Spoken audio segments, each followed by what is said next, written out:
Hey everybody on YouTube, this is Kyle Snyder once again, aka Clipton. I apologize for not putting out a video anytime soon. It's just I've been very busy with the new job that I got last month. But anyways, I finally found some time to finally do another video. And this video I'm going to be doing as a request from one of my subscribers. It's going to be top 10 snake-bit franchises in the NFL, and basically what describes a snake-bitten franchise is basically a team that has bad luck, has made bad choices, bad karma, basically everything that makes a team bad and not as successful as they ought to be. Now, unlike the NFL Network's top 10 list on snake-bitten franchise, I'm not going to include any teams that have won Super Bowls. So if you have won a Super Bowl, congratulations, you are not on this list. That being said, here's my top 10 list of the snake-bit franchises in the NFL, and I'm only going to cover all 10 of these teams in one video, since really there's not a whole lot that needs to be said about them. I mean, we pretty much know all about them. Anyways, number 10 is going to be the Arizona Cardinals, and the reason why I say it's the number 10 is because they seem like just another team, but when Kurt Warner came along, obviously, that's when they were at their highest point. They managed to get to the Super Bowl for Super Bowl 43, but obviously it still wasn't enough, and they ended up losing in the last 2 minutes of the game when, Roethlisberger to Holmes, which many people argue that Holmes did not have his second foot down, but obviously with the replays, it's very hard to tell when exactly he had his second foot down, if at all. It was inconclusive, so the Cardinals did not win Super Bowl 43, and when Kurt Warner left, obviously we saw that there is a quarterback issue with the Cardinals, and they're obviously going to have to draft a quarterback this upcoming draft. So yeah, just another team, bad luck, it's all. Hopefully they'll get rebounded soon with a new quarterback they draft this upcoming draft. Number 9 is going to be the Seattle Seahawks. In the past decade, they have been on the rise. They actually managed to get to Super Bowl 40, and of course they lost it due to a lot of questionable calls. I mean, pass interference that barely happened, which the NFL said, technically it was the right call. If it's something that just barely happens, that's not something we want called. The Ben Roethlisberger touchdown, which some people argue was, some it wasn't. To me, it looked like he was down by contact before the ball crossed the line. But anyways, and after Super Bowl 40, they've been trying to get back to the Super Bowl, but just haven't been able to.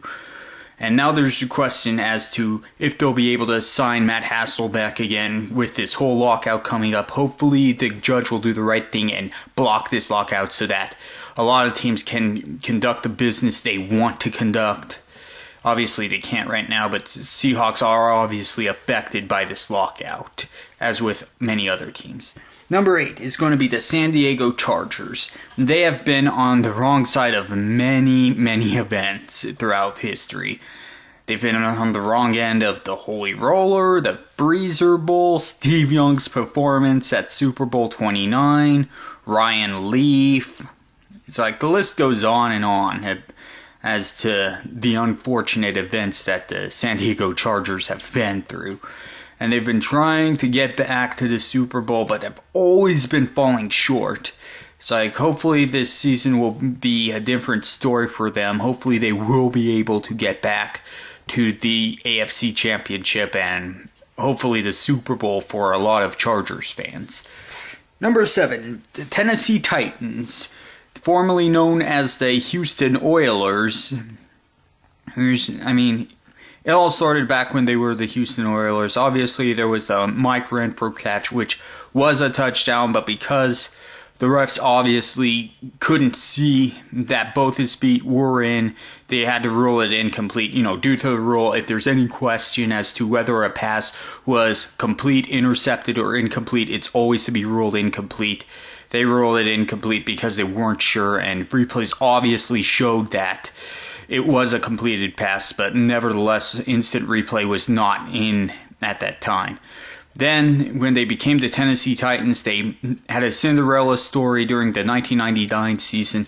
They made it to Super Bowl 34, but ended up losing it by falling 1 yard short from tying the game and forcing an overtime. And ever since then the Titans just haven't been able to get back to the Super Bowl. They've made it back to the playoffs a few times, but they just haven't been the same team ever since after the 1999 season. Let's see, number 6, the Buffalo Bills. We all know about the Buffalo Bills. They've made it to 4 straight Super Bowls in which they've lost all 4, or each defeat worse than the one previous. It's just unfortunate that they've had 4 chances to win a Super Bowl, 4 consecutive chances to win a Super Bowl, and they failed all 4 times. The closest they came was Super Bowl 25. Of course, the field goal went right. The field goal attempt went right, and that just set off a lot of disappointing years for the Buffalo Bills. The last time they made it to the playoffs was obviously in the Music City Miracle game against the Tennessee Titans, in which the Titans managed to come back with 16 seconds left. And Buffalo Bills fans still say that the Music City Miracle play was a forward pass and not a backwards pass, which would defy the laws of optics, but nevertheless, that's still what they believe. And ever since that loss, the Bills have not been able to make it back to the playoffs, and they have just been having losing season after losing season. It's a downward spiral for the Buffalo Bills. Let's see, number 5, the Cincinnati Bengals.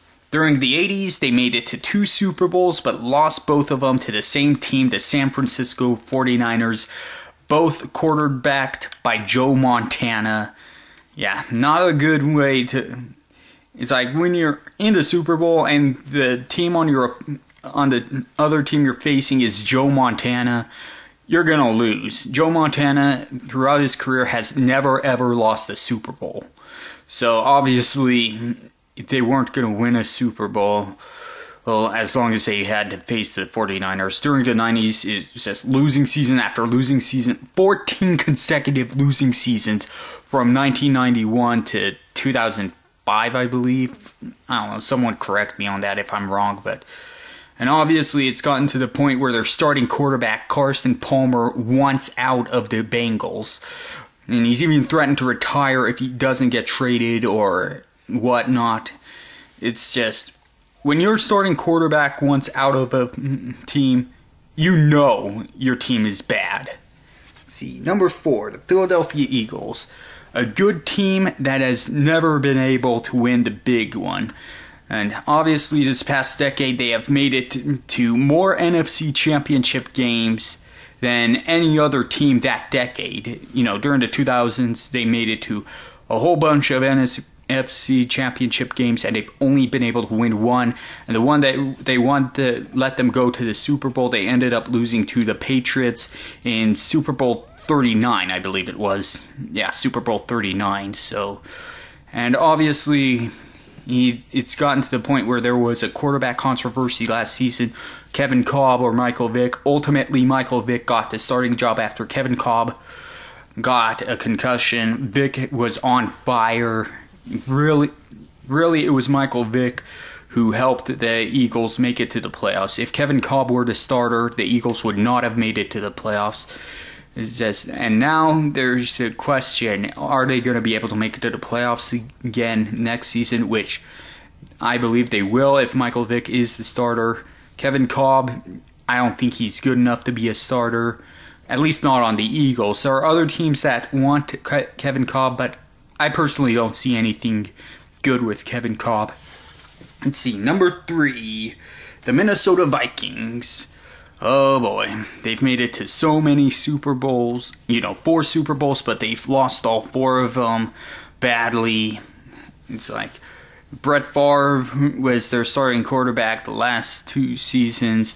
Obviously, during the 2009 season, they had a great run. They made it all the way to the NFC Championship. Of course, they ended up losing it due to a Brett Favre interception in the last few seconds of the fourth quarter, which set up the Saints getting the ball in overtime and them winning it on a field goal. And last season, Brett Favre did not have a good season. It was terrible for the Vikings, finishing 6-10, and now Brett Favre's retired, and now there's the question on who's going to be the quarterback for the Vikings. And personally, I think they should stick with Joe Webb. I don't think they should draft a new quarterback. I mean, obviously, if they're able to get a veteran quarterback, that would be even better, but right now, I believe their option should be Joe Webb. You know, take a chance with him. I mean, the Rams did it in 1999 with Kurt Warner, so why not the Vikings do it with Joe Webb for the 2011 season? If there is a 2011 season, that is. Let's see, number 2, the Detroit Lions. A lot can be said about the Detroit Lions. So many draft busts, you know, Andre Ware, Joey Harrington, Charles Rogers, Matt Millen, 0-16. The Calvin Johnson catch that was ruled incomplete. Yeah, a whole bunch of bad events have been happening to the Detroit Lions throughout the last 20 years. It's just not... Yeah, it's just bad karma and bad luck and bad everything for the Detroit Lions. Not a whole lot needs to be said about them that we do not already know. And finally, the number 1 snake-bit franchise of all time, the Cleveland Browns. Now, a lot of people say that they're the worst team in the history of the NFL. I don't necessarily agree with that, because back in the day, back during the 40s, well, the 50s and 60s, they were considered unstoppable. You know, back when the Browns came to the NFL, they were a team, they were a force to be reckoned with. Very few teams could ever beat the Cleveland Browns back in the day. They won championship after championship after championship back then. And, I mean, pre-Super Bowl days, the Browns were unstoppable, nearly unstoppable. They could not be beat. You know, obviously, in the 70s, things started slowing down. In the 80s, obviously, they started being snake-bitten with the whole, you know, with the drive, the fumble, and all that. Barely missing the Super Bowl.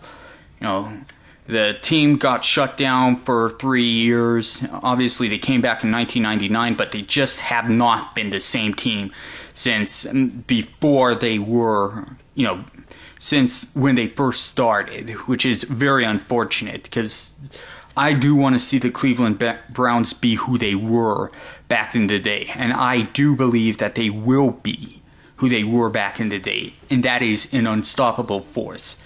Because I know that with the picks that they're going to get in this upcoming draft, they're going to build up around Colt McCoy, and they're going to start to be who they were back then, an unstoppable force. I mean, if they combine the talent that they have, you know, with Peyton Hillis, with Colt McCoy, and they draft new offensive weapons, as well as defensive players, they are going to be unstoppable. One day, the Cleveland Browns are going to be a force to be reckoned with. You people may laugh at that now, but it will happen eventually. So that's my top 10 list on Snakebitten Franchise. Be sure to leave comments on what you want to see me do next for my next NFL top 10 list. You can either have me do top 10 draft busts, top 10 quarterbacks who won a Super Bowl, top 10 most charismatic people in NFL history, or top 10 most painful losses. So be sure to vote on that in the comments section below. Thank you very much for watching.